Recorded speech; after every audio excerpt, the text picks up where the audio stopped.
I'm already teetering on the edge and I haven't even started. And I'm just getting emotional because I can't believe it's coming to an end. Like, I only have 31 minutes left. This is not good. I'm already crying.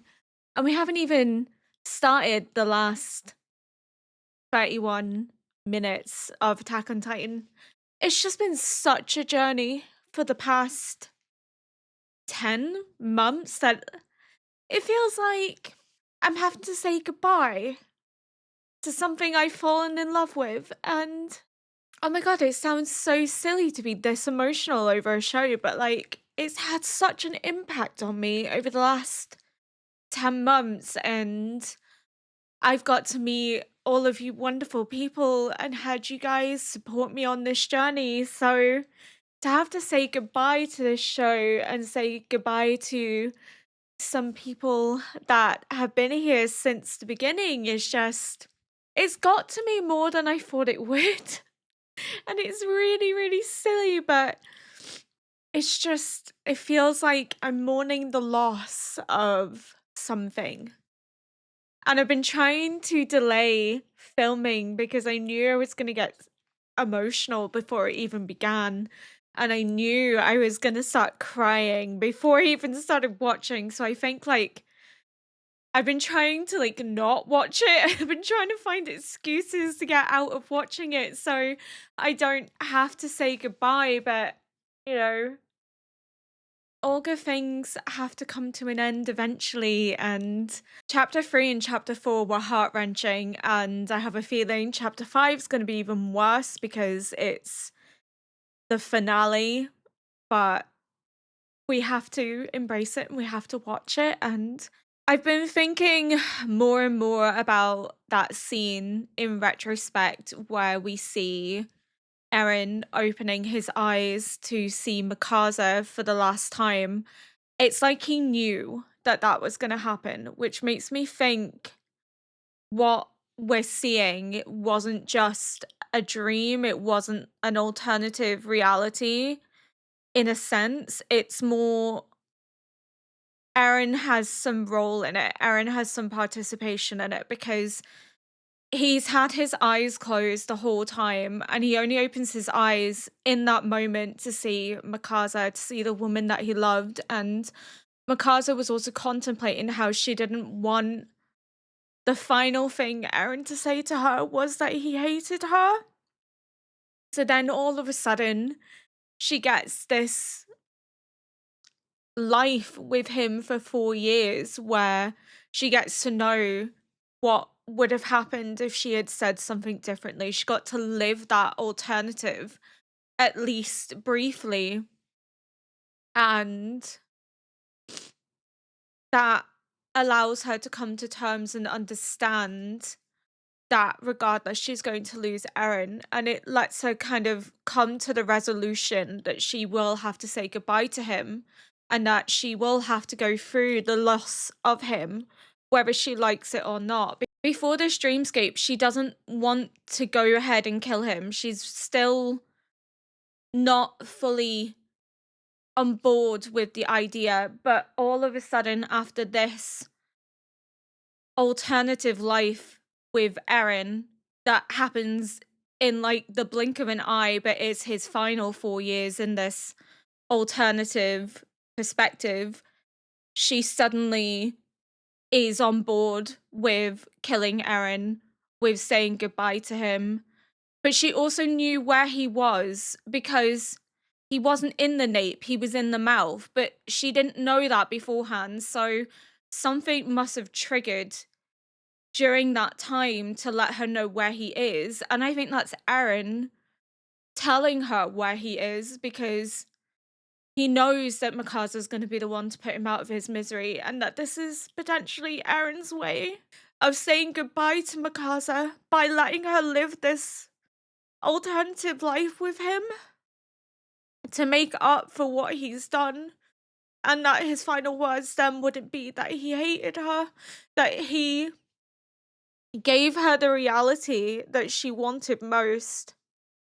Let her live that peace and that moment together before she had to say goodbye to him. once and for all, that they got to live at least briefly together. I feel like it must be Erin because she has the headache just before it happens, so it can't be a dream. But I think the fact that she knew where Erin was, Erin opened his eyes to see her for the final time.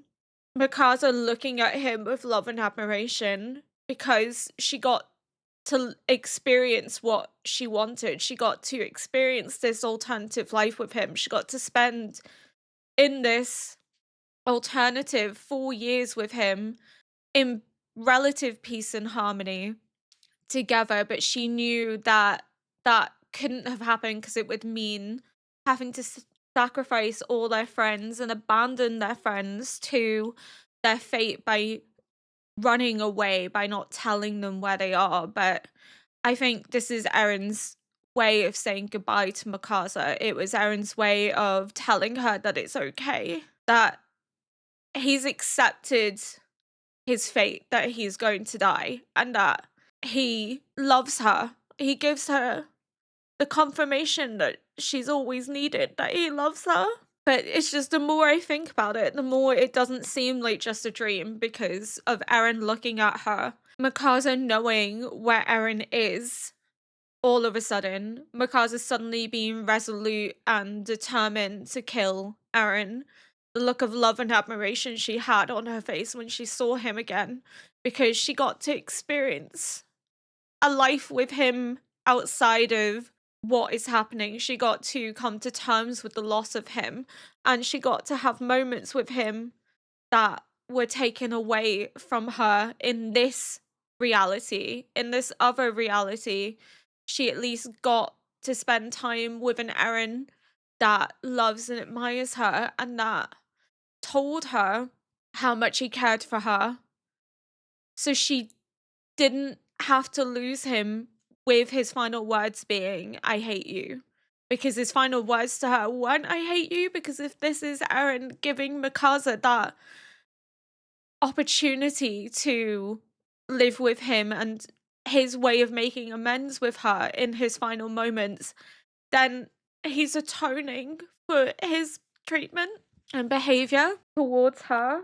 This is ridiculous. I can't even talk about them without crying.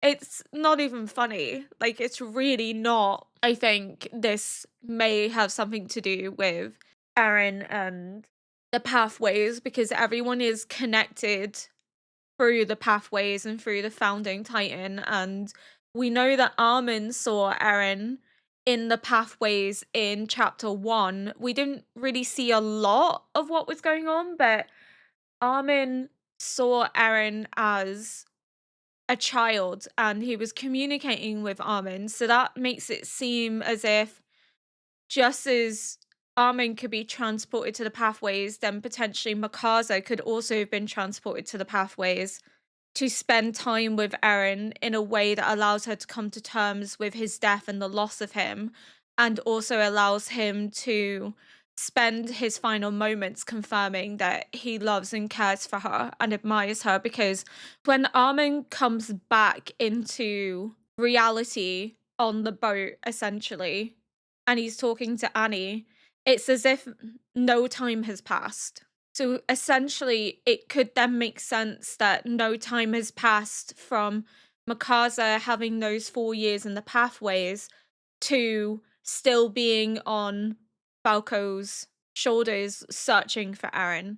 Because if they've spent 4 years together in the pathways, then that could be like a blink of time. Because we've seen that with Zeke, where Zeke is like, I've spent years trying to decipher Ymir's desires, and that was in the middle of series 4. And it hasn't been years, it's been like seconds in the real world, but it's felt like years to him because time doesn't run the same way in the pathways as it does in the real world. So technically, if this is pathways, then Mikasa could have spent 4 years with Erin.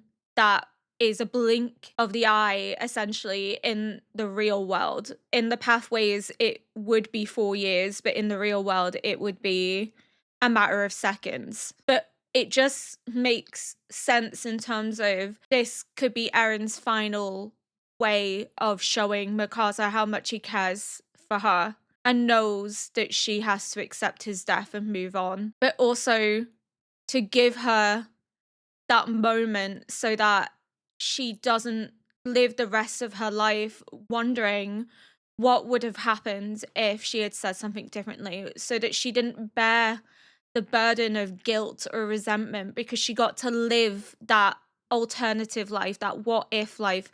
But I think a part of it is as well Mikasa knowing that it's not realistic because she couldn't have abandoned her friends.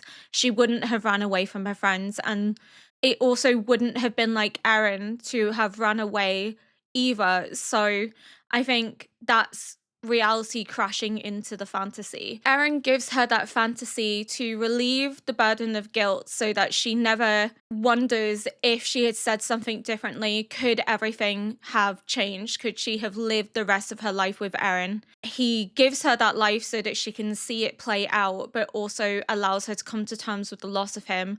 It also allows him to show how much he loves and cares for Mikasa, and finally gives her the confirmation that her feelings are reciprocated, but also allows Mikasa to realize that she never would have abandoned her friends and that this is just a fantasy. This is just a dream of what she would have liked her life to have been, but she knows that never would have been. It wouldn't have happened that way. That before he died, he allowed Mikasa to live with better memories of him, so that her final memories of Eren wouldn't be him saying that he hated her.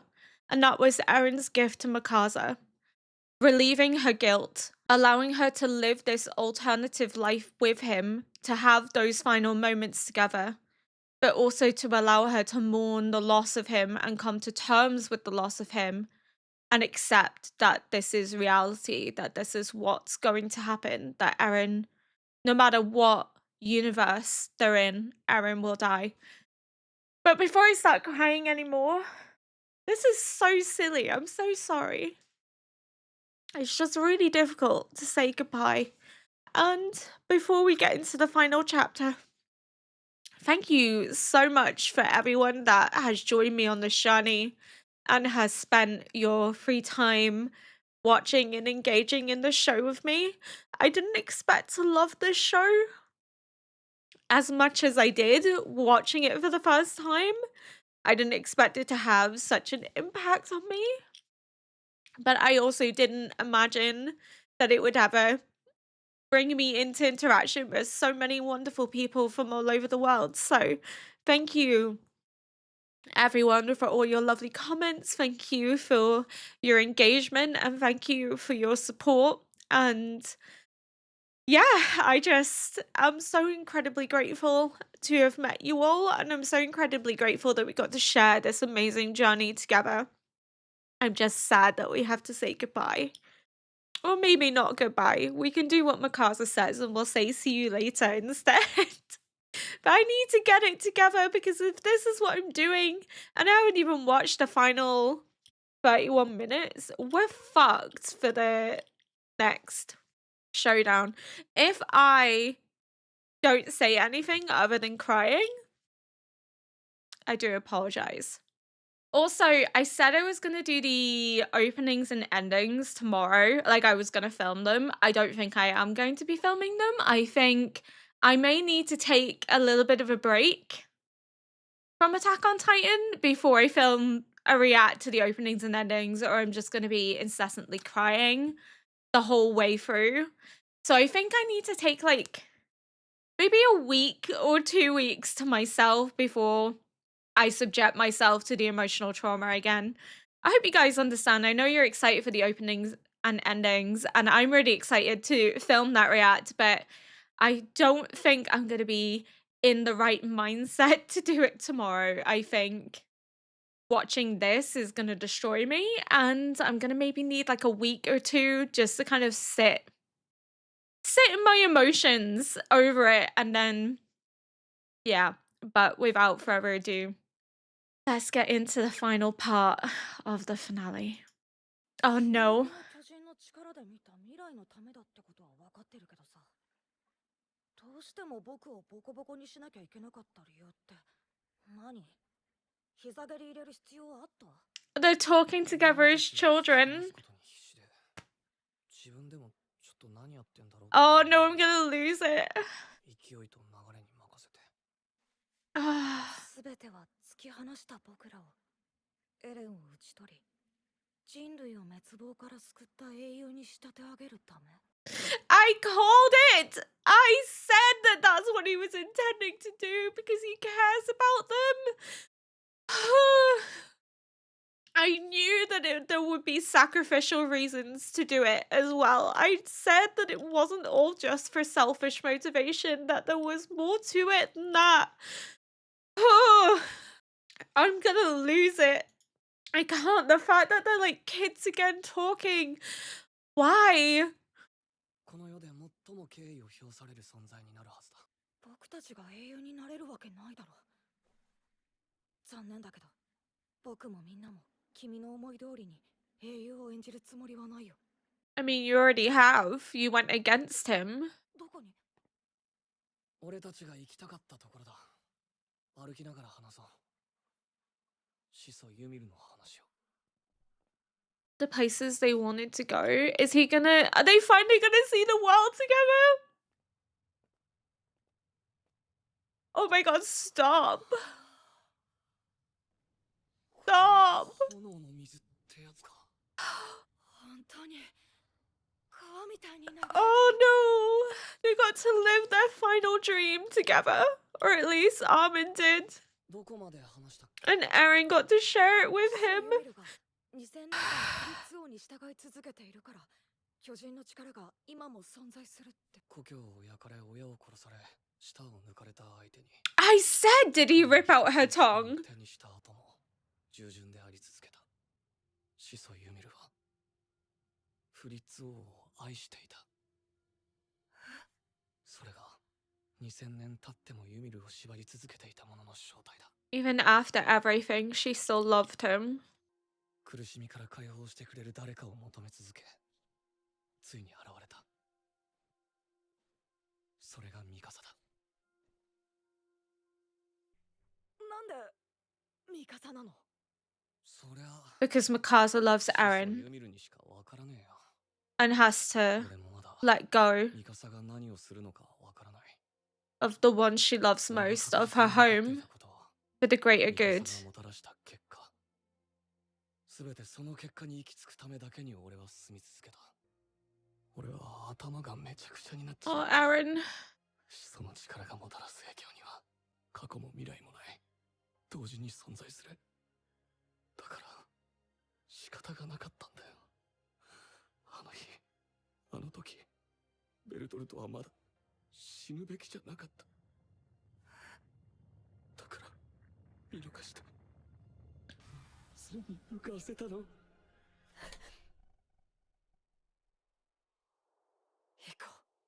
う、エレン。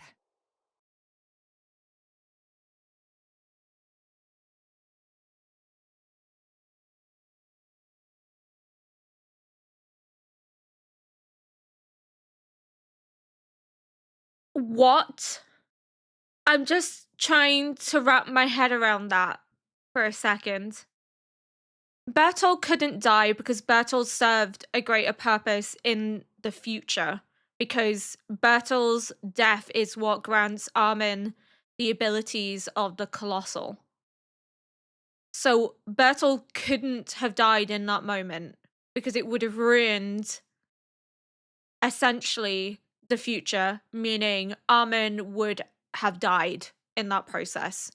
But also, Eren wouldn't have been put on this course if not for the death of his mother. The death of his mother is what spurns him onwards to kill them all, to kill all Titans. That's his motivation to push forward. That's also the motivation for him joining the scouts because there's no one to hold him back. If his mother survived, it would hold him back. It would alter things, it would change things, but it would all possibly still lead to Paradise being exterminated and wiped out. So probably in his head, he saw killing his mother as the only way in which to pursue a future in which his friends survived and world was changed and paradise wasn't exterminated. Whereas if his mother survived, paradise was probably exterminated in the process. He probably saw what that would inevitably lead to. So therefore, in his mind, his mother was a sacrifice that needed to be made for him to pursue this ultimate goal, to free Emir because of Mikasa being driven to sever her ties with Eren. And Emir seeing that final act of sacrifice resonates with her because Mikasa also has that intense love and loyalty for Eren, but she's willing to set that aside for the greater good of humanity. And Emir can possibly then relate to that. She can see that it is possible to still love someone, but to make the necessary sacrifice for the benefit of others. So Bertolt couldn't have died, which is why Dina walked straight past him, which is why Bertolt was so shocked in that moment because he wasn't expecting her to walk straight past him. So Dina was influenced towards his mother because Eren knew that would be the only way to drive himself forward, but also that Bertold needed to live in order for Armin to inherit the Colossal in the future, for Armin to have these abilities so that he wouldn't die in the future, but also to push Paradise in this direction, because if they didn't go this way, then likely Paradise would have just been wiped out and never would have got to this point. So his mother was a sacrifice that he had to make. He had to get blood on his hands. He had to sacrifice what it means to be a human in order to push forward, move forward, which is why he constantly goes on about moving forward because it is the death of his mother that is the catalyst for his journey. If his mother survives, then there is no reason for him to pursue this end, which would then lead to Paradise being wiped out because he would never inherit the founding Titan or the attack Titan in the process. Or if he did inherit it, he wouldn't likely have the same drive that he had previously. But there's also no guarantee that Grisha would have given it to him if Carla had survived, if Carla had lived. But it's still wild that his mother dying is future Eren ensuring that his mother dies. Ensuring that that happens by sending Dina, or Titan Dina, towards his mother. Because I think future Eren knows everything that could have happened. He's saying there's no future in present. Everything seems to merge into one. So then that means that possibly future Eren has seen every alternative, every outcome, which guides his decision making in the present by sending only selective memories back to present Eren because he already knows what will happen if any alternative path is followed. To ensure how everything plays out how he needs it to play out, for his friends to be the heroes, for Paradise to be inevitably safe because people will listen to them, will accept them because they fought against their own people to ensure the rest of humanity was protected and safe. He has to send selective memories back. He can't show younger Eren what the alternatives are because then younger Eren won't pursue it. So future Eren has to dictate and ensure that everything plays out the way that he needs it to play out for this to happen. I did say this all along, and so many people told me I was naive and that I didn't understand the show. And I fucking called it at the beginning of like series 4 that this was the direction it was going in. I didn't call that he killed his mom. I did ask, I think at the beginning of series 4, there was an episode where I did say, if future Eren can influence the present, could future Eren have been involved in his mother's death? But I didn't think it would extend that far. But I did mention, could he have influenced that and then talked myself out of it? Because I was like, no. But it just shows how far Eren's willing to go, how much of a slave to freedom he is, and how he will sacrifice anyone and everything to achieve his inevitable end, but I think he knew that, and that's why he wanted his friends to put a stop to him, why he made sure that he pushed them away so that they would turn against him, so that they would be the heroes of paradise, that they would be the heroes of the world, and that was his way of defying the fate he knew he was destined to fulfill, because the future Eren had already shown present Eren the memories of the path he needed to go down, and it was him pushing away his friends that helped him to ensure that he wouldn't wipe out the rest of the world. He would die a hero in a sense. He sacrificed himself to allow his friends to be the heroes that would bring relative peace to the world. Because again, I still don't think peace is ever going to truly be established, because humanity is humanity and they forget what they promise and they forget the lessons that they need to learn, and cycles are unfortunately destined to repeat. But this is Aaron's way of breaking the cycle, Aaron's way of ensuring that no one else has to suffer the way that he has had to suffer, that his friends can live long and happy lives as heroes, that he gives his life purpose and meaning. He is an amazing anti-hero. Astonishing, astonishing anti-hero. Oh, they're back at the beach. それでどう思ってたのさ。何が？ミカサのことだよ。エレンのことを忘れて誰かと幸せに生きていけると思う？君が望んだ通りに。さあ、わかんねえ。What the fuck? わかんねえじゃないだろ。僕は許した覚えはないぞ。命がけでずっとエレンだけを見てきたミカサに俺のことを忘れろで済まされると思っているのか。 He said, how did it go with Mikasa? Do you think she'll be able to move on? So he did live that alternative life with her in the pathways, like he's doing with Eren here, like their walk through together. He had that moment with Mikasa, so they did get their final moments together. They did get to live 4 years together. She got to know his feelings were reciprocated, and she got to come to terms with the loss of Eren, and she also got to know that his final words to her weren't "I hate you," and that it wasn't the truth. I'm gonna lose it. I'm gonna lose it. ミカサはこんな女仲さのことは忘れて幸せになるべきだね。まあ案外すぐにいい人見つけてあっさりくっつく気もするな。 That's just mean. やだ。ミカサに男ができるなんて。一生俺だけを思っててほしい。俺が死んだ後もしばらく10年以上は引きずっててほしい。For at least 10 years. Oh, he loves her. かっこ悪いことを言うと。今のはミカサには言わないでくれ。死にたくねえ。ミカサとみんなと一緒にいたい。諦めずに探そう。他の道がないか。ダメだ。There isn't any other way, is there? The reality of the rumbling. 8割だ。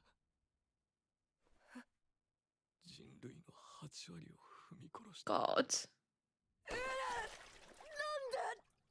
俺は文字通り壁外人類の根絶を完遂しようとしてお前たちに阻止される。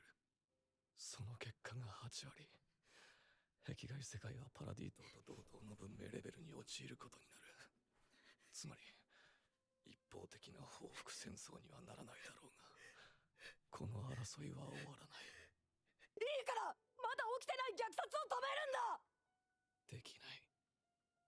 お前たちが救える人類は2割までだ。もう決まっている。決まっている。 It's just, he's so defeated. 殺したんだろ。もう何度も試みては失望したが、未来の記憶は寸分たがわぬまま起こることは変わらなかった。アルミ、お前が言った通り、俺は自由の。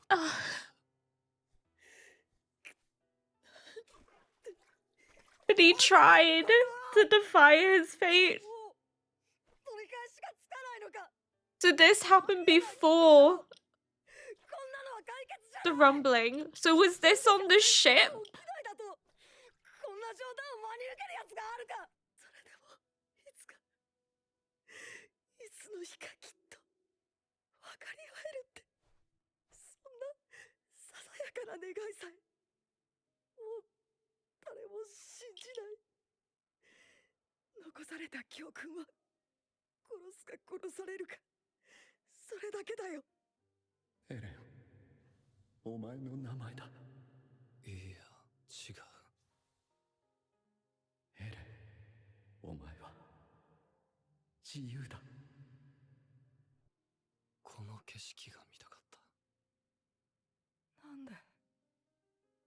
なんでかわからねえけど、やりたかったんだ。どうしても。すべてはお前らを守るためだって思ってた。だが、サシャもハンジさんも俺のせいで死んで、フロックたちと殺し合いまでさせることになった。どうしてこうなったのか。どこにでもいるありふれたバカが力を持っちまった。だからこんな結末を迎えることしかできなかった。He had to be stopped, and he knew he had to be stopped because he knew he would never stop pursuing freedom at any cost. But he does attempt to defy. It's the shell. わかるよ。この世から人を消し去ってしまいたいと思ったことなら嘘つけ。お前がそんなことを思う。誰も思わないだろうね。人類の2割を救った英雄だから。でもエレンに外の世界の本を見せてたのは僕だ。誰もいない自由な世界をエレンに想像させたのは僕だ。それは。He literally has blood on his hands. いつでも足元にあったのに。ありがとう、エレン。僕に壁の向こう側を、この景色を見せてくれて。これは僕たちがやったことだ。だから、これからはずっと一緒だね。これからどこで。あればだけど、地獄で8割の人類を殺した罪を受けて苦しむんだ。2人で。There's no such thing as good people. Just people. 時間だ。ここで過ごした記憶は消す。 No. すべてが終わった時にまた思い出すだろう。はあ、次は殺し合いだね。そしてその次に会う時は先に待ってる。地獄で。ずっと一緒だ。もう怪我は治ったの？あれ？ Yeah, this happened when he was on the ship. うん、時間があったから。 There's no such thing as good people, just people. You have to make the choices that you're willing to live with.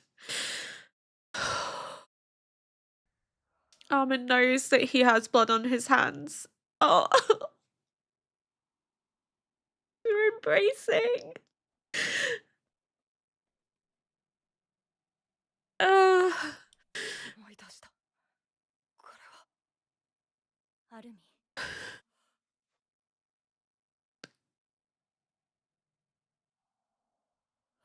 he doesn't remember, does he? Because Aaron's erased his memories. Oh.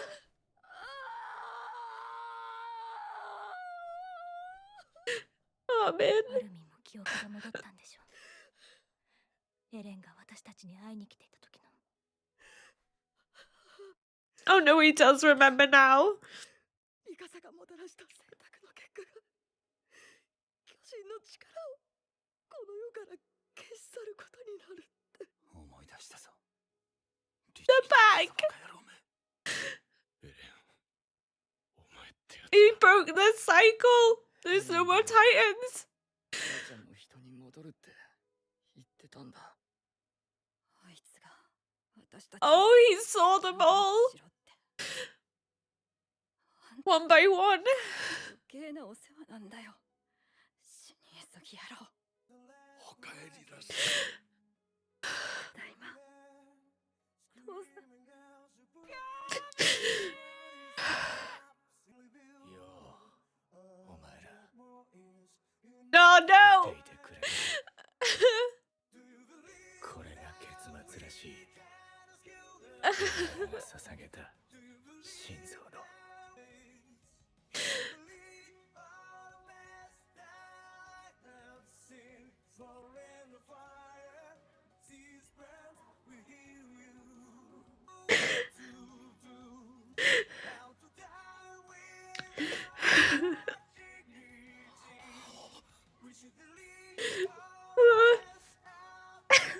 そうじゃ。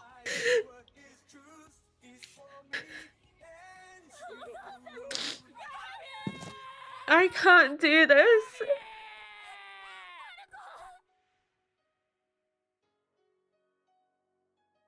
They get to live a long and happy life together. 母さん、俺もう鎧の巨人じゃないみたい And だ。 she can make amends with her son like she always wanted. それはよかった。ずっと。ごめんね。ライナー。これ以上何もいらなかったんだよ。 They all got the resolution they wanted because of Aaron. The cycle's broken. このままここにいたら、きっとエレンはきちんと埋葬させてもらえない。そうだね。静かなところで眠らせてあげて。エレンはいつもあそこで居眠りしてた。うん、いい場所だと思う。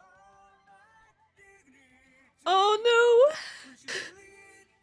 He was receiving memories of his own death and his own future in that very place where they're gonna bury him. エレン・イェーガーは死んだ。 I can't. 巨人の力もこの世から消えた。もう我々はただの人だ。証明できるか。 Sir, ここで please. 頼む。証明してくれ。人か巨人か。 They can't. こちらが未だ巨人の力を有しているなら、力を使って抵抗するでしょう。ですが、銃口を向けられた今も無力なままであることは、我々が人である何よりの証明です。君は Amen. パラディ島のエルディア人、アルミン・アルレルト、進撃の巨人、エレン・イェーガーを Look at 殺した者 the です。 way that he stands confidently and talks and defends himself like he did in series 1 when he was defending his friends for the first time. あなたの愛は長い悪夢だったと思う。 So that's why she got headaches. Was Emir? それでも、あなたに生み出された命が We see her as a woman now and not the child with the idolized fantasy. She gets to see a perspective of living in peace with her children and allowing Fritz to die.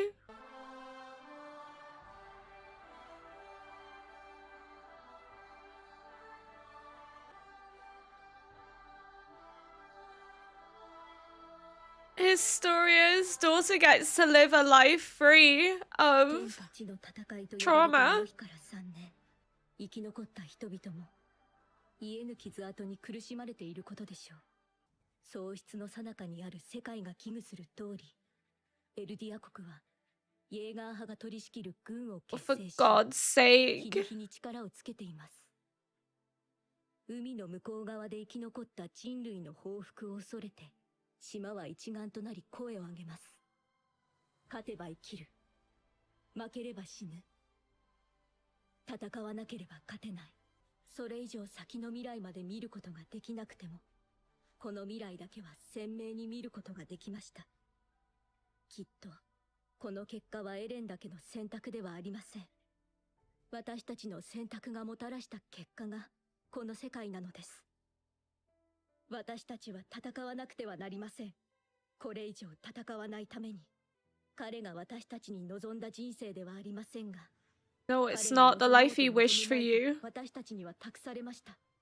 His story is going on to be the worst girl in the world. 何度 Rhino! 既婚者に劣情を抱くのはやめろ。気持ち悪い。誰に見せるつもり？歴史の教科書を読む女学生に。馬の図鑑と間違えてないか。お前の寿命が伸びて残念だよ、ライナー。パラディ島が見えてきたよ。Annie looks so good. アルミ、本当にうまくいくと思う。和平交渉の連合国大使を務めるなんて。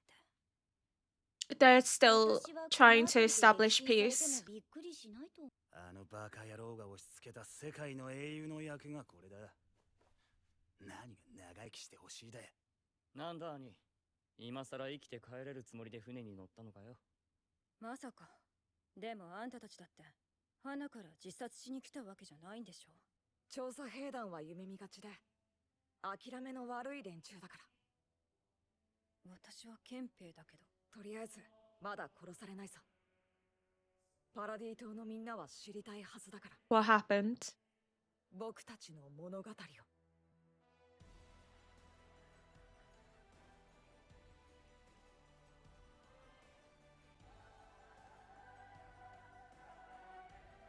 Oh, Levi. They're helping to rebuild humanity, even if paradise has risen up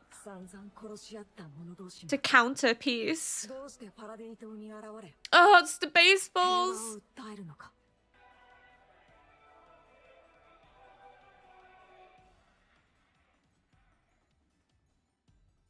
僕たちが見てきた物語。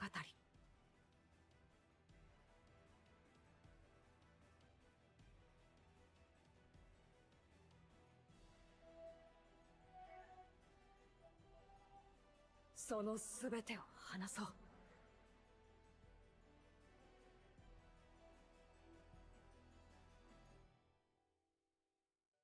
エレン、もうすぐみんなが会いに来るよ。The fact that he's buried where he first received the memories of his own future and death. Oh, it's so painful.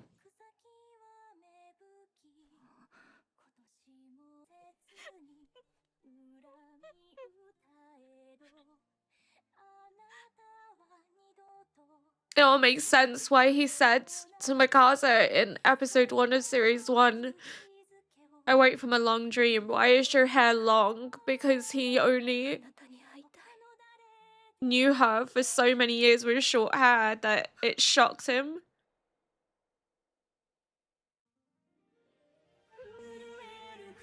Is that Aaron?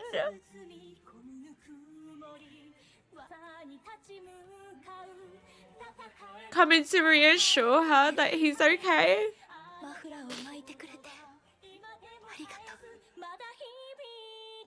He said he would always do it.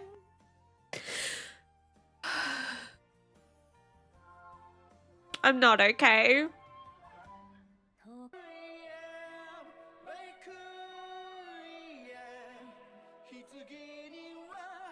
Mikasa gets buried with him. In death, they're united. And she never got rid of that scarf.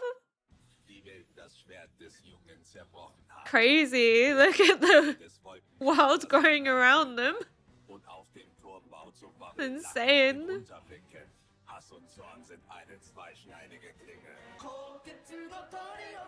The cycle repeats itself.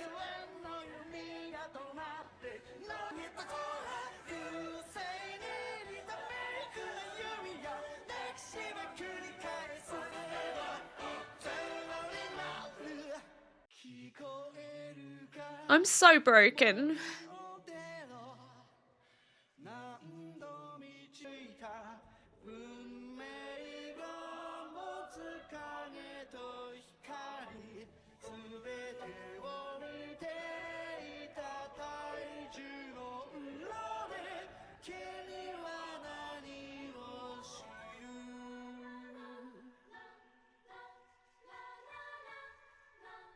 That's Emir's tree.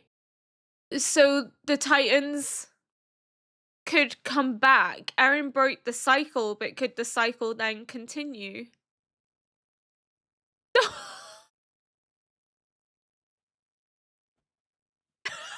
It's the colossal titan on the popcorn bucket.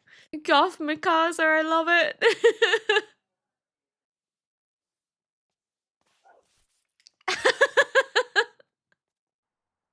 Oh, it's Emir and her daughters. It's Nico and his restaurant, Nicholas. 私は良かったと思う。本当に長い物語だったけど、伏線も回収されたし、登場人物ともちゃんとお別れできたから。そう。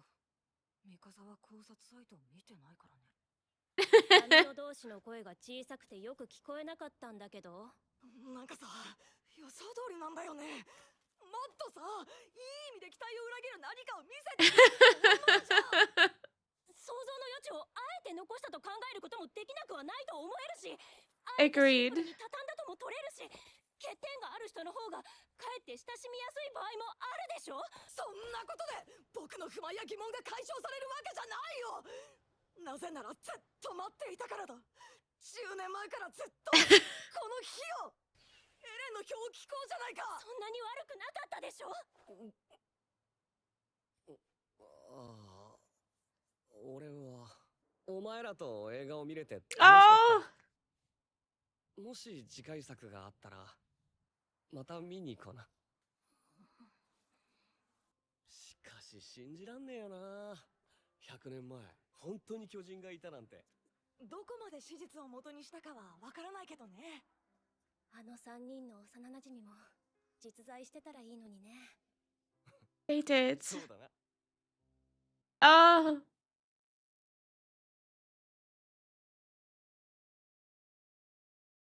Oh, I'm not okay. Oh my god, I'm a mess. This is ridiculous. I don't even know what to say. I think I need to go and take a very long nap because I'm gonna have a horrible migraine after this. I have incessantly cried. I think I've made noises that I didn't know was possible for me to make. I genuinely couldn't stop crying.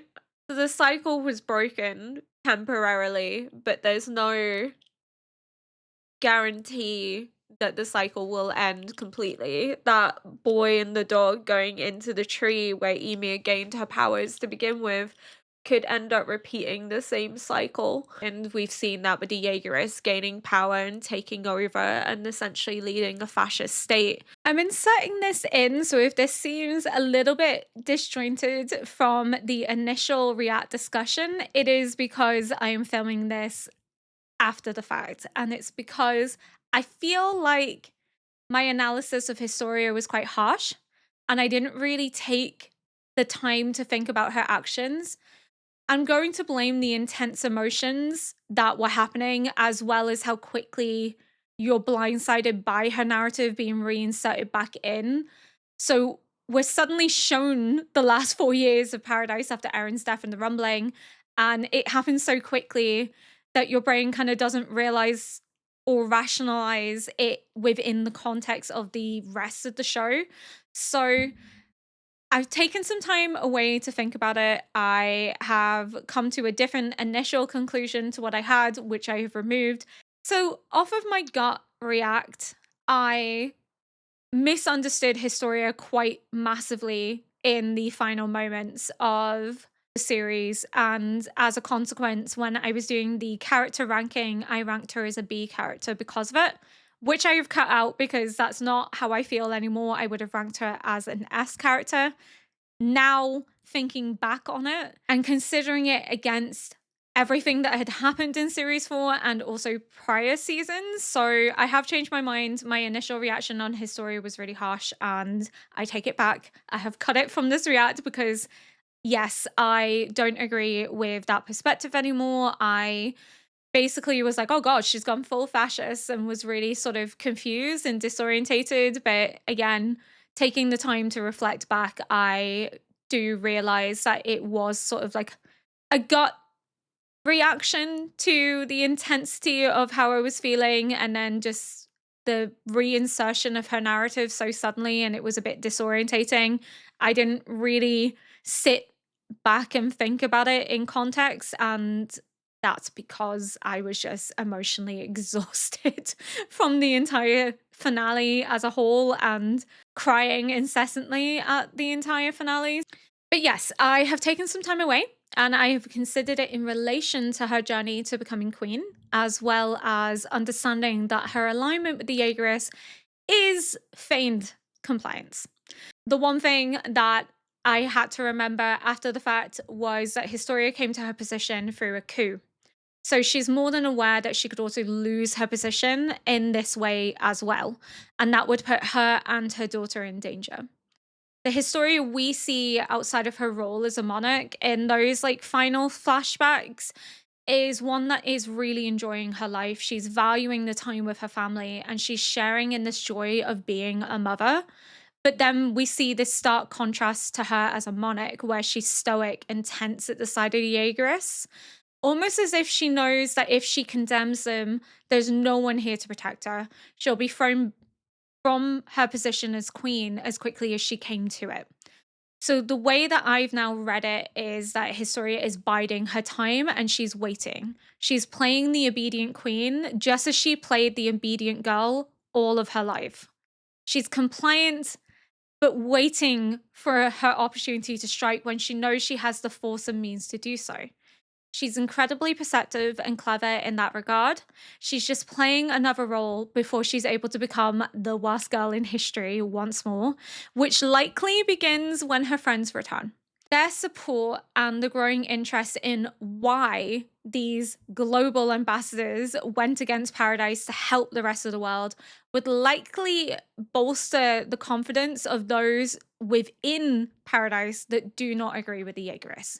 And we know that there are many who do not agree with them, but they're probably at this point in time too scared to speak up due to the power and authority that they now possess. However, the return of her friends emphasizes the potential for peace to be fought and established, and for the Jaegerist power to be removed in favor of a more fair and democratic process. The old command have all died, and in their place are the Jaegerists. Historia really doesn't have a choice but to appease this new powerful movement, but I also still think this is her way of defying. In remaining queen, she has the potential to influence and change Paradise for the better. She keeps the door open for her friends to return and for them to engage in peace talks whilst offering them her protection as a monarch. Without Historia, they likely would be killed or imprisoned upon arrival as traitors to Paradise, which is still a threat they fear because they're talking about it when they received a letter about how they may not be welcomed back. But they're willing to embrace that if it means bridging the divide between the rest of the world and Paradise. Historia may not have complete authority, but she has enough authority to protect those she cares about. And we know how motivational and beloved she is by the people. And that too will have sway on changing people's perceptions of the Jaegerists in the future. Historia acknowledges that this is not what Eren died for, but this is the legacy that he has left behind and what they have to live with. He left behind this nationalistic resurgence, and as a result, Historia is bearing the burden of that responsibility because what other choice does she have? We see Hitch yawning during the nationalistic displays, emphasizing that there are still those within Paradise that do not agree with the direction they are attempting to take Paradise in. Again, showcasing that there is room for change which cannot be done without Historia being in power and the gang returning to help influence Paradise's direction. Historia standing on the docks with the other ambassadors from around the world signifies her openness to peace. She's willing to cooperate and work with the rest of the world to rebuild after the threat of the Titans. If she was against this, she would not welcome the ambassadors into Paradise, nor would she be on the dock waiting for her friends, knowing that their return is to help establish peace after advocating and helping the rest of the world to rebuild after the rumbling for the last 4 years. We know that Historia was against the Jaegerists and Eren. She disagrees with the plan that Eren wants to commit and even throws the idea of becoming pregnant as a way of halting and hindering his motivations by showing him that she was willing to sacrifice herself and her future children, if it meant preventing millions of innocent people from dying. Historia was willing to do that because it was the only way she could think to defy him, to show him that she was willing to accept the consequence of continuing the link to the founding Titan's abilities through her lineage, because Eren's plans were so unfathomably horrible to her sense of morality that she could not in good conscience agree with him. I still fully believe that her pregnancy was a means of defying Eren, of showing Eren that she did not agree with him. Her choice to have a baby with someone she previously hated because he bullied her also emphasizes how one can overcome resentment and anger to establish something hopeful and new. It's a way of trying to dissuade Eren from his pursuit by giving him a glimpse of what can happen if we learn to forgive and attempt to find alternative ways to move forward. The letters she sends to the group on the ship could also be seen as a warning. She's making them aware of what to expect when they return, but it's coded in such a way that if anyone was to read her letter, it would seem as if she was complying and in agreement and support of the Jaegerists. She fills them in on what has happened in the last 4 years and the rise in militarism, which I will say is not a negative thing considering every country has the right to protect itself. And after what they have experienced, you really can't blame Paradise in wanting to ensure that they also have the means to prevent a future genocidal threat, especially now that the Titans are gone. Tensions are still high and won't be erased overnight, but with the group returning and Historia remaining in her position as queen, there is hope that things will progress for the better and that they can establish the legacy that Eren wished to leave behind of granting them long lives of peace. And they did. We don't see any militaristic action until long after Armin has died. Peace was clearly established for a period of time. Again, the return of violence and conflict long after the deaths of the original gang is not meant to display humanity as beyond change or redemption, but it's meant to emphasize the dangers of forgetting the lessons of the past and replicating the same mistakes that lead to conflict to begin with.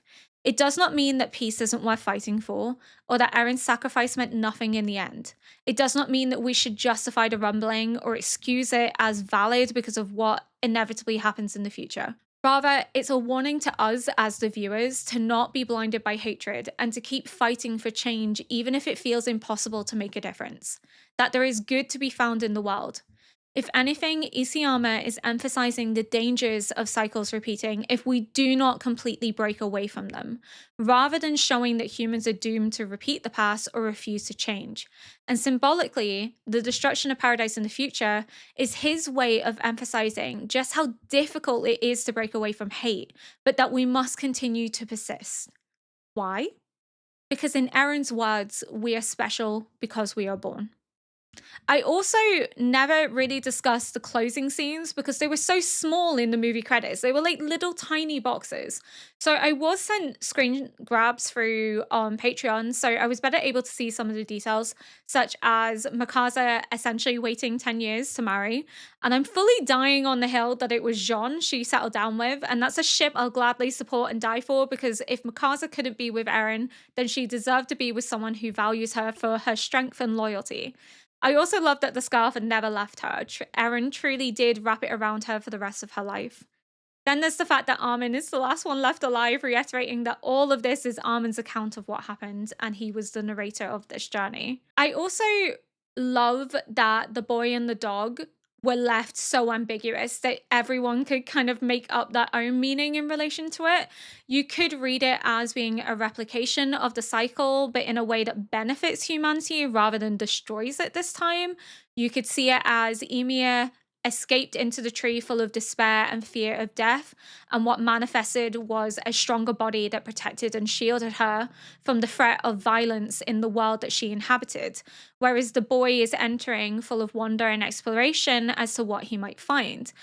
We know that this is the same tree. I know there's some arguments as to whether it's the tree that Eren's buried beside or whether it is Ymir's tree, but it is the same entrance, so I think it is meant to be Ymir's tree. So we know that this could potentially lead to him inheriting the hallucigenia and thus Titans re-enter the world once more. But without the fear and threat of violence, who's to say that it wouldn't be positive? We know that Ymir also helped to build towns and cities to benefit others, so we know that it can be used for good. The boy's removal from the violence of the world that Ymir suffered could also signify a change in that this power is granted to someone who will use it to help rebuild humanity rather than destroy it. Eren mentions to Armin in the Pathways that if the founding Titan had fallen into the hands of someone smarter than him, then everything could have been different. The founding Titan could have been used to resolve conflict rather than create it.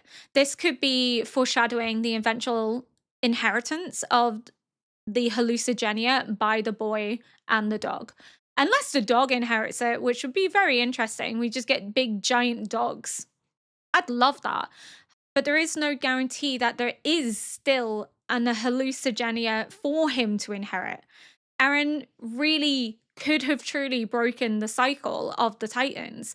The boy being able to explore without fear or threat of violence from Titans is what Eren desired, and that's what he wanted to establish for all of humanity. This could be Isayama's poetic way of showing that the era of Titans is officially over and this new world is truly free to flourish, signifying hope for the future, especially in the aftermath of Paradise's destruction. This boy is doing what Eren always dreamed of and is a symbol for what the world has become now that the Titans have been removed from it entirely.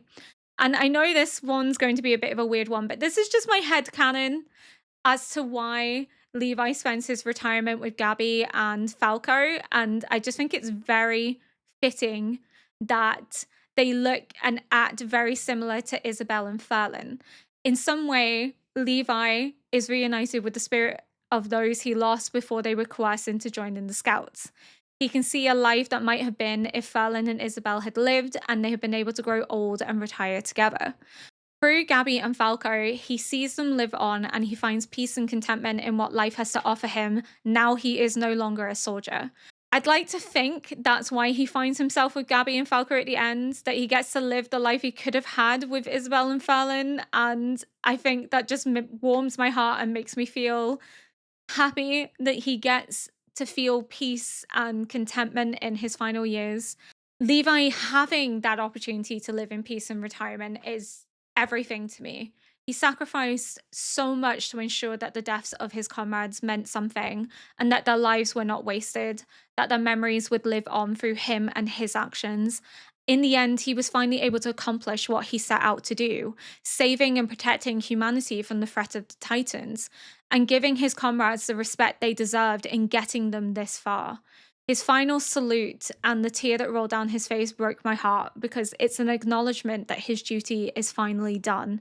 As the lone soldier left of the old command, it's his turn to rest and be at peace. There is no one that deserves it more other than Hanji, but Hanji died and I will never recover from that. That was my girl and I will never ever forgive Isayama for killing Hanji. I understand why, but I can't. Her soundtrack is one I play on repeat now, especially when I'm trying to like focus or concentrate on things because it's just so beautiful and such a great song to send Hanji off to, but it breaks my heart every single time. And seeing Levi giving candy to the kids and helping to rebuild and create a better future, moving away from violence and conflict and truly finding purpose elsewhere is just so fitting for him. He gets to finally put his sword down and help to establish hope for the next generation. He gets to bring people out of the forest instead of leading them into it. He escapes the forest in his old retirement years, and I'm so here for it. I'm so glad that he gets his happy ending. But thank you for listening to this very disjointed afterthought analysis of Attack on Titan. I will then launch into my aftermath thoughts, which are more raw and emotional. So those will be coming now. I still believe that Eren attempted to defy his past to an extent because it does very much appear that way in terms of how he says that he's tried every alternative. He's gone down every path. And regardless, it all ends this way. It all leads to the rumbling, regardless of what he does. Everything plays out the way that he's seen it. He couldn't prevent the death of Hannes and Sasha, which is why I said he laughed, because he already knew it was going to happen and that it was just the futility of the situation. No matter what he does, no matter how hard he tries to defy what is fated to happen, he can't ever break away from it. But in his final act of sacrifice, he gives his life for Mikasa to break the cycle. He gives his life so that his friends can have value, be seen as heroes, and they can start rebuilding humanity and attempting to build and establish peace. They're returning home in the hope that they can affect change. The home they're returning to isn't necessarily what they wanted. It's not the hope they had for paradise, but they are going to try and make a difference. They're going to try and make a change. And it's left somewhat open ended. We know that the Jaegerists have risen to power. We know that their mission is to establish control and to fight for survival still, regardless of what Aaron's ultimate sacrifice meant. Aaron's ultimate sacrifice was to bring about peace, or at least attempt to bring about peace. And yes, it was driven by selfish motivation too, but I think Eren is complex. I don't think we can say that it was solely one or the other. Both of them work together to make him a multifaceted individual. He is driven by his need to be free, to the point that he knows that he is going to sacrifice anyone and everything to achieve that goal. But he also attempts to defy that fate, attempts to defy what he knows he's going to inevitably do. And that his ultimate sacrifice would end the cycle and bring about relative peace and allow his friends to help try and build a long lasting peace. Again, we know that violence is a cycle, violence continues, and it does look like peace was relatively established for quite a while after Eren's death, before inevitably Paradise was destroyed in a bombing attack with the rest of the world. But it does look as if peace was thriving, or at least some era of peace remains. So that is a positive, that Eren's sacrifice had meaning. It broke the generational cycle. It allowed for his friends to achieve change and to pursue a goal of peace and to help rebuild humanity and to make a difference. But we know that cycles repeat themselves, and the further we move away from the experience, the more we forget the lessons that we're supposed to have learned. And that's how people end up repeating the mistakes of history, is that we get to a certain point where we forget how vital those lessons are and we repeat the same mistakes, and history repeats itself. And I think that's what that was showing. Everything is relatively peaceful, everything is moving forward in the right direction. The world is growing and expanding, and Paradise is changing, and then inevitably violence happens again in the future, long after Mikasa and the others are dead. But they got to live long and happy lives, long and peaceful lives, and that's what Eren wanted for them, and he succeeded in that.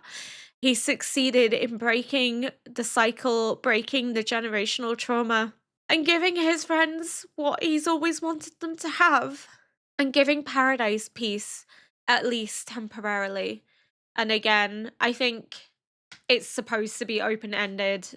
We don't know the resolution of them coming back to Paradise, their interactions as ambassadors of the Global Alliance, but we can hope that at least peace was established for a while, And that's the part of being an anti-hero. You utilize methods that people wouldn't morally agree with, but in the end, it was for the benefit of humanity and to establish peace within humanity. So I don't agree with the genocide. I'll never agree with the genocide. But at the same time, you have to acknowledge Eren as an anti hero in that his methods were designed to break the cycle and break the generational trauma. And anti heroes will go to any lengths to ensure that they meet their goal, even if it means sacrificing half the world to ensure that the people they love and care about most are protected. And again, I don't agree with the genocide. I'll never sanction the genocide, but I also can't hate Eren, and I don't think I'll ever hate Eren. I think Eren is an incredibly tragic figure. He is torn between what is fated to happen and trying to defy that fate. He always knew that this was how it was going to end, but at the same time, the way in which he utilizes language, it's very clear that he tries to find another way. He tries to find alternatives, and time again is forced to accept that the rumbling is always going to happen. His friends are his act of defiance. In pushing them away, in forcing them to unite against him, he makes the sacrifice that breaks the cycle. He makes them heroes. He grants them his wish of giving them long and happy lives. That's all he ever wanted for them. And his defiant act allows them that, it grants them that. So he sacrifices himself for his friends and for humanity, which I know seems contradictory when he's killed 80% of humanity, but that is his attempt to defy himself being a slave to freedom. He despises slaves. He's said that time and time again. He can't stand the idea of being enslaved. And I think this is his way of ending that slavery because he acknowledges that he's a slave to freedom. So he's trying to find a way out of that because he knows that he will do anything to pursue freedom at any cost, and that will wipe out the entire world. And his friends are his way of ending his slavery and freeing his body, freeing his soul, and granting him true freedom. And Eren is at peace, but he's established peace. He's broke the cycle. And he wrapped the scarf around Mikasa one last time, as he promised he would always do. But he's finally free from his enslavement, from his suffering, from what he was destined to do and what he tried to defy. Seeing everyone come to Levi, and he says, "This is what you gave your hearts for," and Levi crying, and it's like the first time we see him really show emotion. He gets to live the rest of his life in retirement and peacefully because there's no need for him to fight anymore. There's no need for him to be a soldier. His mission is done. He's accomplished everything he set out to do. And his friends can rest in peace knowing that they died for something, they died for a worthy cause. I know people may not like this ending, maybe because it's not a happy ending. I'm not quite sure why this ending is so controversial. I loved it. I thought it was amazing. It's everything that I wanted and more, and it's everything I've been talking about for seasons now about ending cycles, Eren being an anti-hero, everything having a deeper meaning than what it initially appears, and Eren also being incredibly complex as an individual. But I loved it. I'm not sure why people dislike the ending. I think maybe because it's not wrapped up the way that people wanted it to, or maybe it's because Eren didn't live and that Paradise still sided with the Jaegerists regardless. I'm not sure. You can leave in the comments now that I finished it. You can leave in the comments why people didn't like the ending because I don't know, but I really loved the ending. I thought the ending was beautiful and everything that Isayama has been trying to say since series one. And again, he leaves aspects of it open ended for our own interpretation, but to also emphasize that there's only so much humanity can learn from history. And I don't think it's futuristic. I think it's Isayama's way of saying that we need to be aware of that and we need to be better and we need to not let ourselves fall into that trap. I think we're meant to look into it as a critique upon ourselves and something that we need to take away from the show rather than the show giving us this happy, peaceful ending, because that's never been Attack on Titan. It's a critique on society, it's a critique on the aspects of humanity and our willingness to resort to violence before resorting to talks, that we're so quick to turn on one another over difference, over them seeming other to ourselves, that we're not willing to accept what connects us all as people. And that's something that we need to learn from this, is that we can't be blind to the past. We need to learn the lessons from it and carry it forward into the future. But that we need to also move forward. We can't be blinded by history, can't be blinded by hatred to the point that we repeat the same mistakes. We need to be aware of history, we need to carry those lessons forward, but we need to not be blinded by it. And the issue is that the cycle repeats because people are blinded by hatred and resentment, and they utilize what happened in the past as a justification for violence in the future. And I think this is Isayama's way of showing us that we need to be better. We need to do better as people, and that unfortunately society is destined to repeat the mistakes of history, but we can be different if we choose to be. We can be the change we want to see in the world. We can push forward and make a difference. We can be open to conversations that are difficult. We can be open to peace. I like the ending. I don't see why it's controversial. Maybe they felt like it defeats Aaron's purpose, but I think this was what Aaron was always destined to do. I said this from the beginning of series 4, that it very much felt like Aaron was pushing them away for a reason. He was pushing them away for a purpose because it was his act of defying what he knew he was inevitably going to do. And the fact that he's buried in the place where he first learns about his future, what he's going to do, is just so tragic.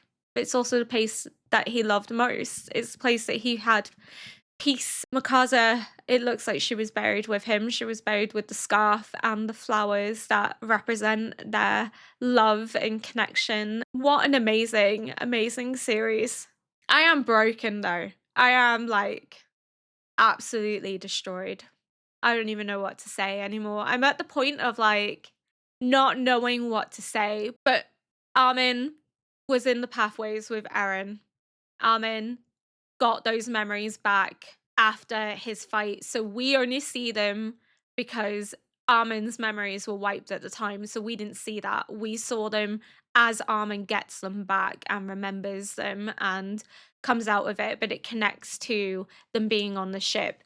And then whilst he's in the pathways, Eren must have told him about living those 4 years with Mikasa in the pathways, because he says, well, how did it go with Mikasa? So that must have been happening simultaneously, but yet that's because Armin was still on the pathways. So time was moving quickly in the pathways and he already knew what was going to happen. But then when he goes back, his memory's wiped and he's back on the ship before it all begins. So it happens out of sync because obviously Mikasa has the 4 years with Eren before she kills him. Whereas Armin has the pathways conversation with Eren and knows that they're going to kill Eren and comes to understand that, and even says, you know, we'll be together in hell because I have as much blood on my hands as you do and I'm not exempt from that guilt, so we'll be reunited in hell. We'll be reunited in the afterlife because neither of us are innocent, because it's not about who's good, who's bad, it's about people. It's about living with the choices that we're willing to make and that we're willing to live with the consequences of, and that's always what the show has been about. It is about people making the choices that they're willing to live with the consequences of and abide by those consequences.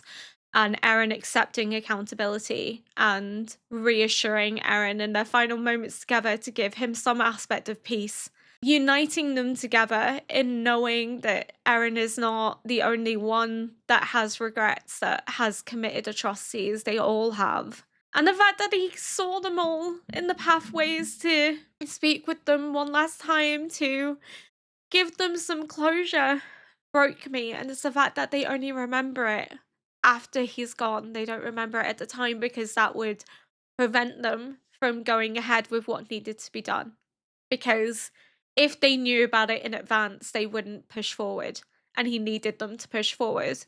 I'm not okay, like, at all. So the headaches had nothing to do with the Ackerman blood. It was Emir trying to peek through her head and see what was going on, because Emir can connect with Mikasa, that love and that loyalty and that willingness to do anything for the person that you love, even if it means sacrificing yourself in the process, is something that bonds them, that connects them and unites them together.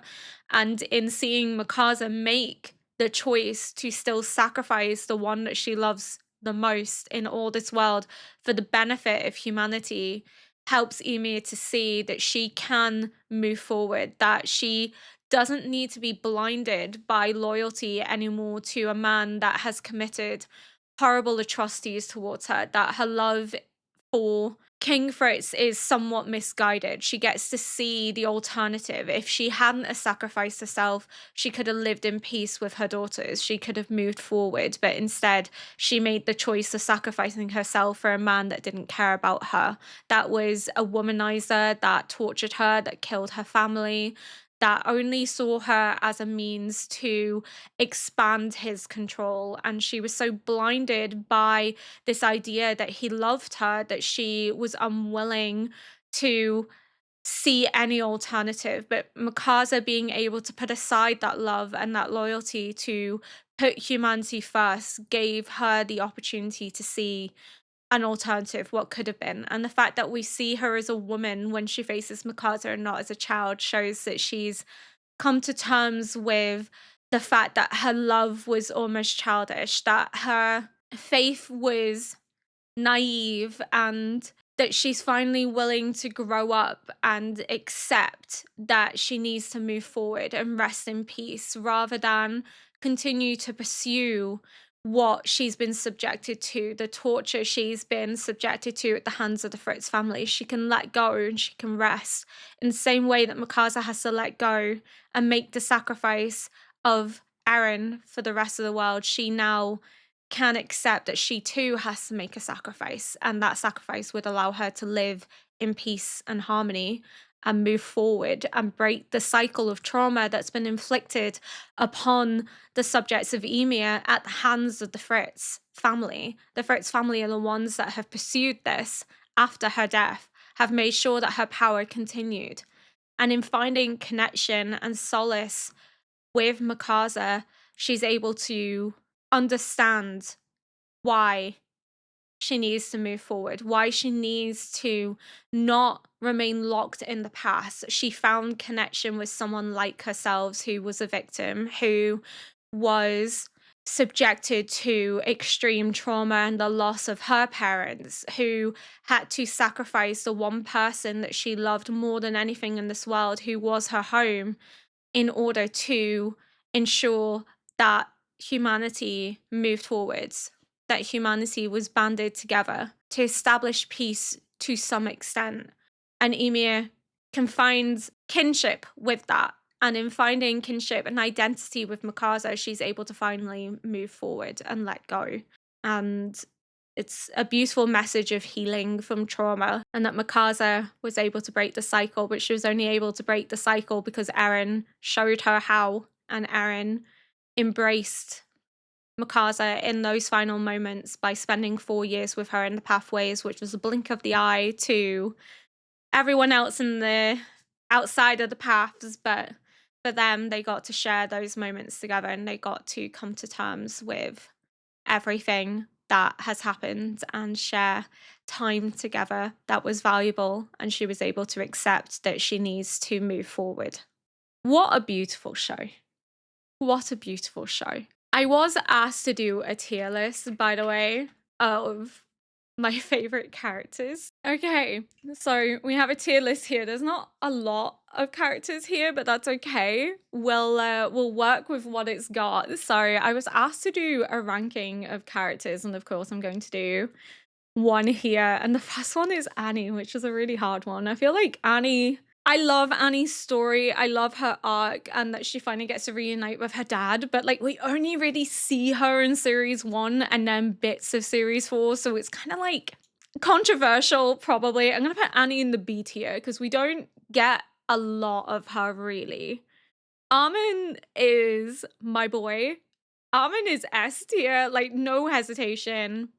No questions about it, no doubts about it. Armin is my boy through and through. He is everything and more. He is the true hero of this show that advocated for peace, advocated for talking, advocated for ways in which to pursue peace, even though he knew at times he had to get blood on his hands because there were no other choice. But still, my boy is an icon. And then we have Bertold.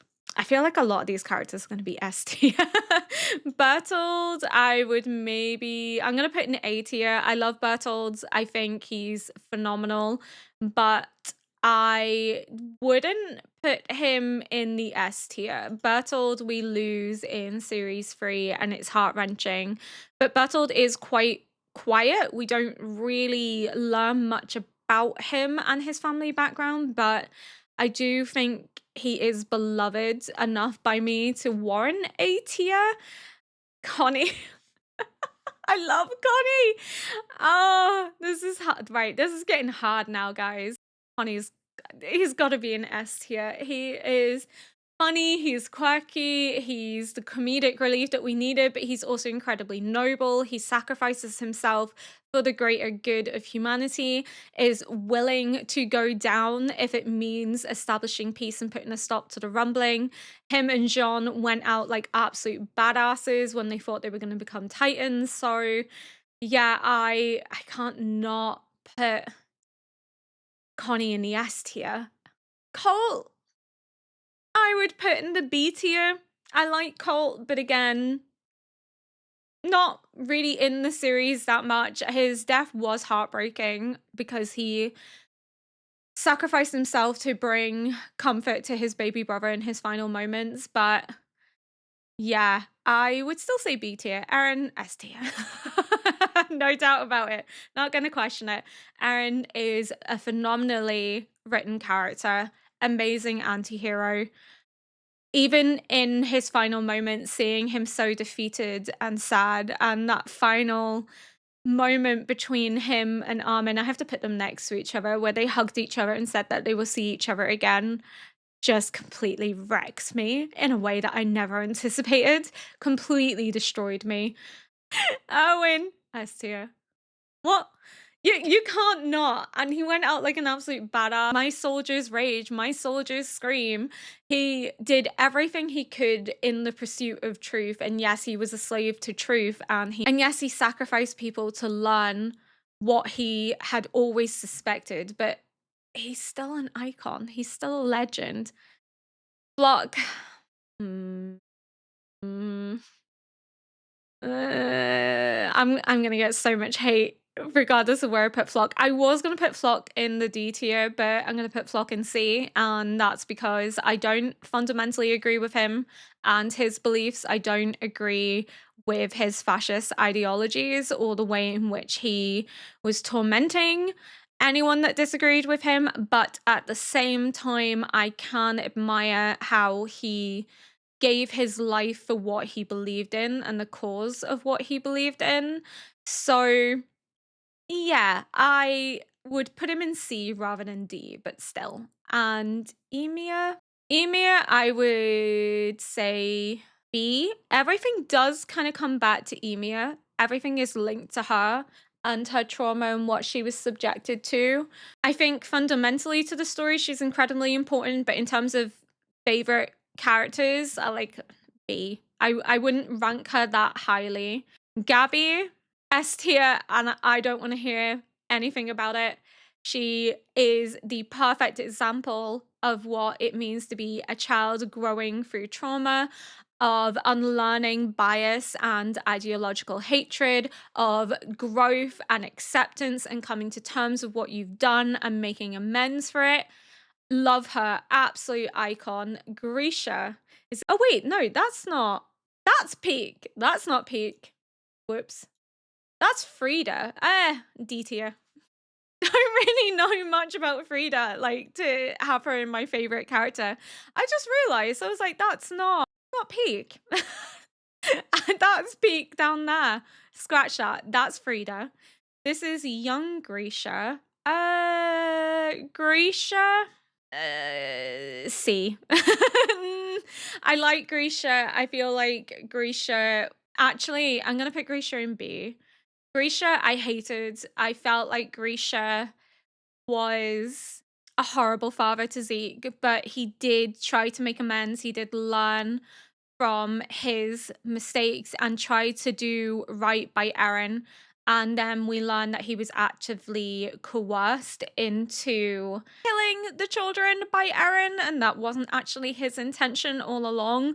But I feel like Grisha grew on me. The more we learned, the more Grisha grew on me. Hanji is a straight up S tier. Like, there's no doubt about it. Hanji is my love and my life, and if I was any character in this universe, I would be Hanji. Academic girls stick together.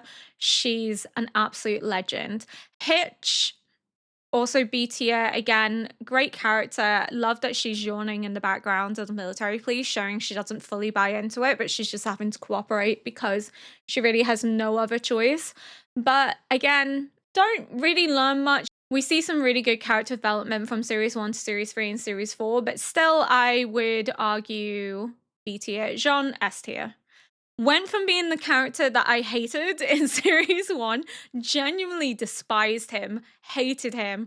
Then halfway through Series 1, I was like, actually, I think I've misunderstood him as a character and I really love him, to becoming straight up one of my favorite characters, hands down.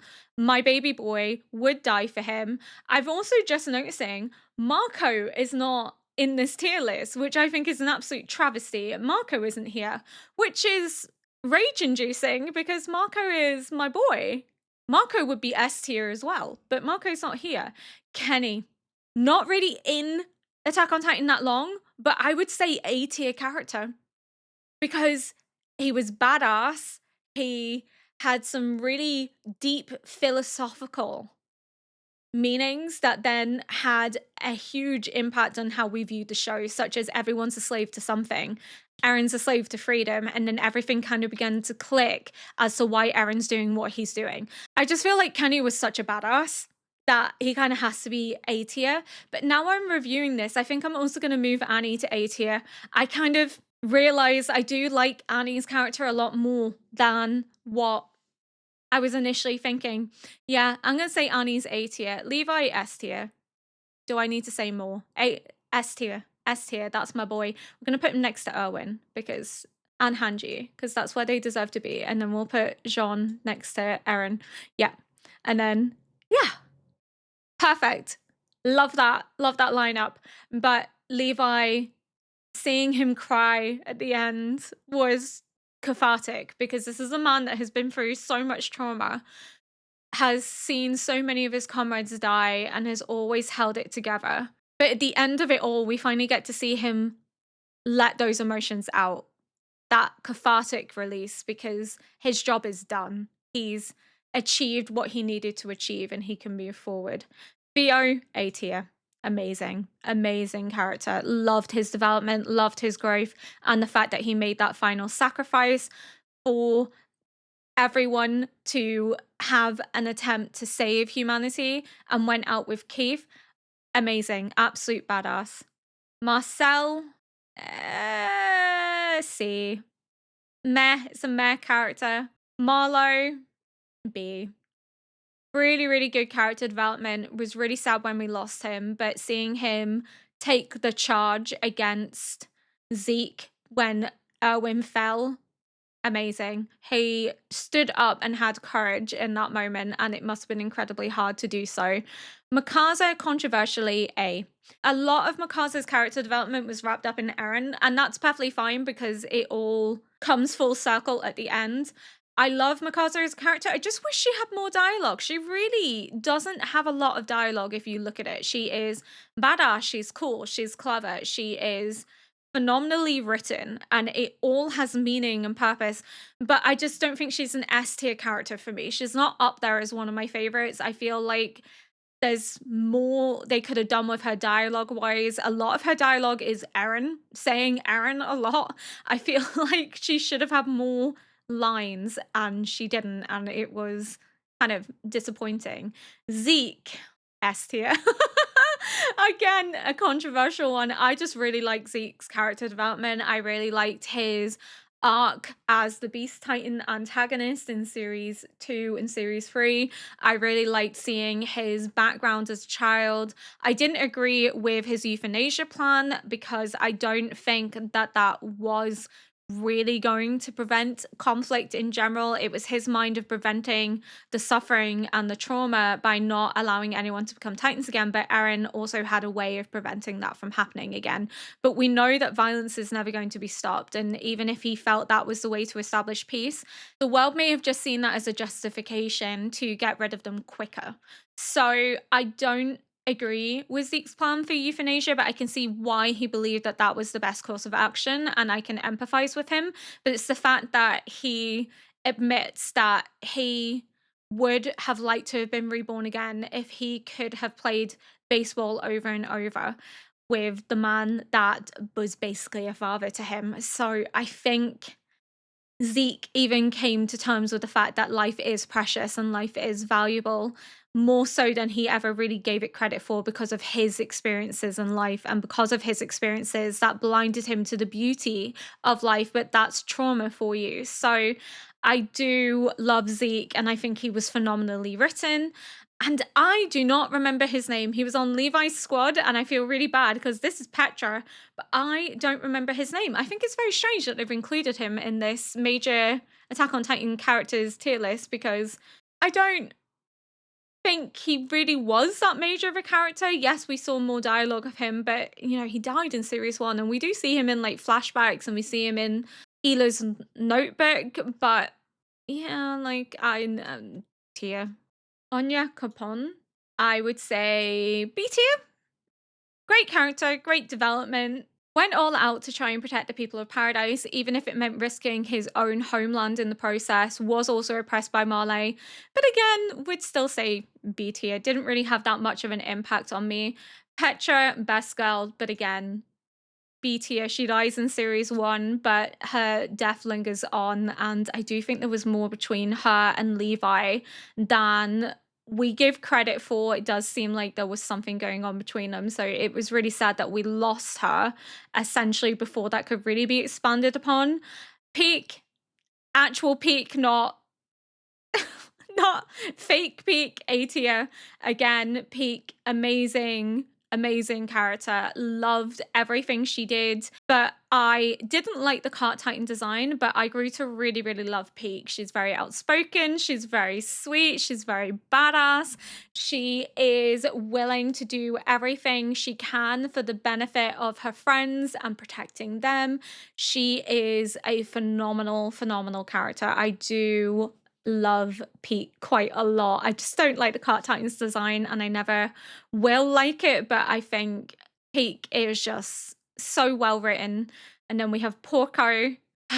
B tier for Porco. I do like Porco more than Marcel. We didn't really see much of Marcel. Marcel was kind of relegated to the background. We only really see him through Rhino's flashbacks, but I do like Porco and how far he comes along in the show and how far he's willing to go to protect his friends and to ensure that they are safe. And also just that final sacrifice that he makes where he knows the truth about what happened to his brother, saving Reiner, but also making sure Reiner becomes the Armored Titan because then it would allow him to be protected. I think that just really resonated with me as an older sibling, just being able to see the sacrifices that your sibling makes for you and then choose to make your own sacrifice in the process of saving Falco, who he cared deeply for, is just phenomenal. And then we have Pixies, the man, the myth, the legend, A tier, as always. Absolute genius. He was such a good character from series 1 onwards. I really looked forward to seeing Pixies in every episode, but unfortunately we did lose him in series 4. But tactical, strategic genius. Reiner, S tier, of course. And I'm glad that his mom got to have the resolution with him that she wanted, that he gets to live a long and happy life, not being the armored titan, that he finally gets to see Gabby live a long and happy life, because that's all he's ever wanted. We're going to put them two together. And all he wanted to do was to protect her. And he tasked Falco with that as well. And Falco lived up to that expectation, but absolutely love Reiner. And Sasha obviously is going to go next to Connie. Where's Nico? I just realized Nico's not here either.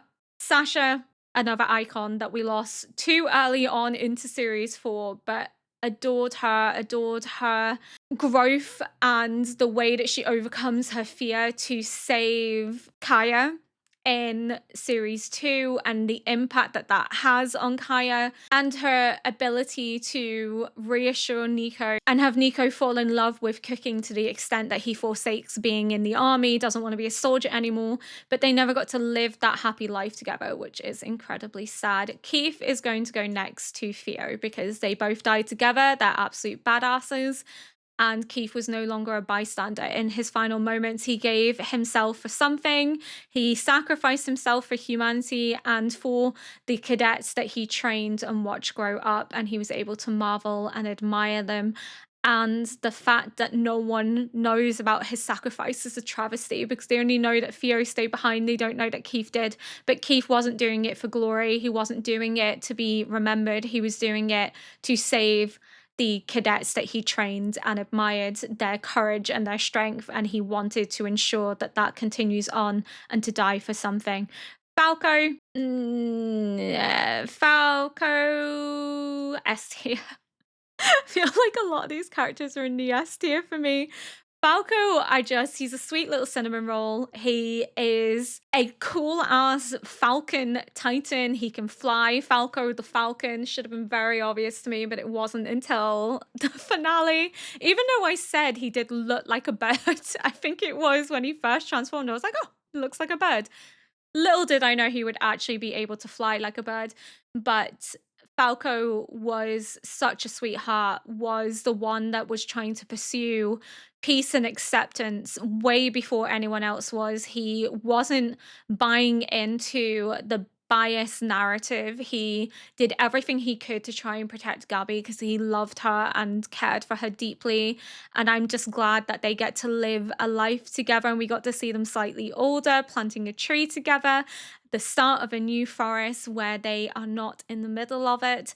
They're bringing regeneration back to the world, and just, he's such a sweet boy.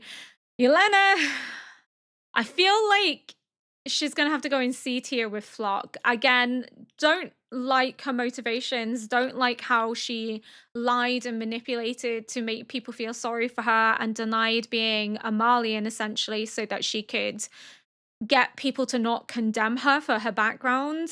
I didn't like that. It's very sneaky, but I do have to admire her willingness to sacrifice for a greater purpose, a greater goal, and for her belief in Zeke. So I do have to admire her for that. And Emir, S tier. S tier. She lives on. Her memory haunts me because we never got to see her die. She also sacrificed herself to ensure that Reiner and Bertolt could go home without being condemned for it, without being killed. Bertolt never got to go home, which is incredibly sad, but Reiner did. Because of Ymir's sacrifice, Reiner was able to continue living a long and happy life. And I feel her purpose was always to ensure that Historia stayed true to herself. I'm glad that Historia gets to have a daughter, and her daughter gets to live with a mother that admires and cares for her and doesn't have to go through the same trauma that Historia had to go through at the hands of her own mother. But yeah, I'm sad that Marco's not here, because Marco would be S tier for me, because everything circles back to Marco.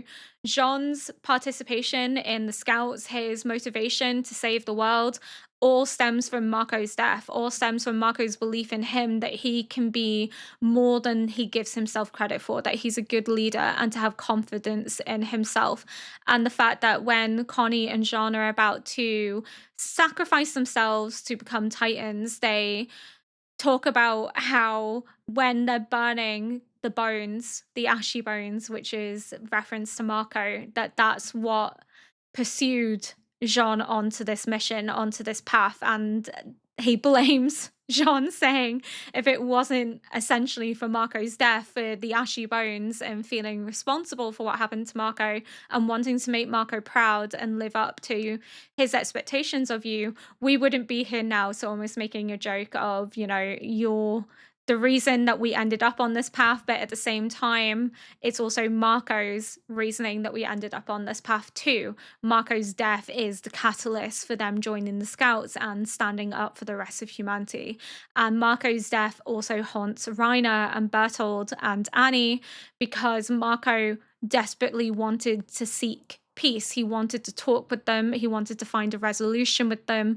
And that's inevitably where they end up. Marco's words come into fruition. They find acceptance and communication with each other. They bridge the divide in the forest of all places, in one of my favorite episodes where they all band together to talk about their next steps, which is episode 25, is my favorite episode of series 4, where they all talk, band together, and give fruition to Marco's words of "we didn't even get to talk yet," showing that we sometimes have to take the path that is most difficult in order to see the person that we've othered as a human and find connection and affiliation with them.